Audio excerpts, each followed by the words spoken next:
ይሄ ሳር አለ የቄጤማ ሳር አለ። ይሄንን ሳር አዲስ አበባ ላይ ተለብሰን አይመጣልህ።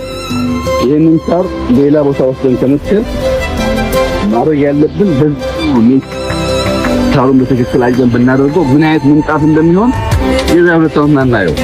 ሳሩም አለ፣ ድንጋዩም አለ፣ ውሃውም አለ፣ ተራራውም አለ፣ ዛፉም አለ። ይሄን አዋህደን ውበት ሰጥተን የሰው ልጅ የአእምሮና የእጅ ብቃት አክለን ማስዋብ ብቻ ነው የሚጠበቀው።